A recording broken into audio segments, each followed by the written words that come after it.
The next type of operator that we'll learn how to use in MATLAB is the relational operator. The relational operators are named that because they relate to other expressions. So they relate the two operands on either side of the operator. Or you might think of them comparing the two operands on either side of the operator.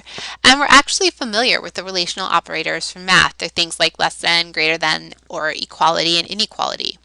One tricky thing in programming is that if we use a single equal sign, it's the assignment operator, right? So it assigns a value to a variable.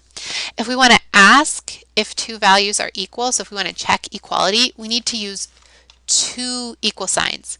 That's just something that's kind of tricky and it takes a while to get used to, but you'll eventually realize it. You'll probably make the mistake of using a single equal sign when you mean a double equal sign several times. It's a really common mistake early in programming.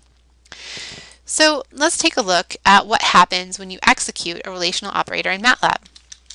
Let's say I want to check if 3 is greater than 2. This is true, and you'll see what we get back is a 1.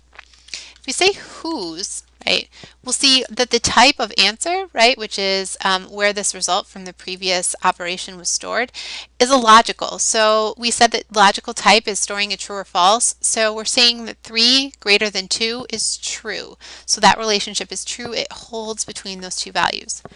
What if I had typed 2 is greater than 3? We'd have gotten 0. Right? For false, again, it would be a type logical because 2 is not greater than 3. That relationship does not hold between those two values. To check equality, again, it's two equal signs. So 3 equal 3, that's testing is 3 equal to 3. That's true.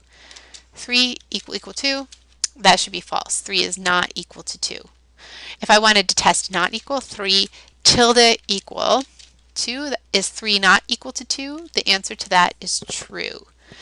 So just take a little getting used to, a little bit of practice to get a feel for how relational operators work, but they'll end up being really important as we move on and we learn complicated control structures in MATLAB.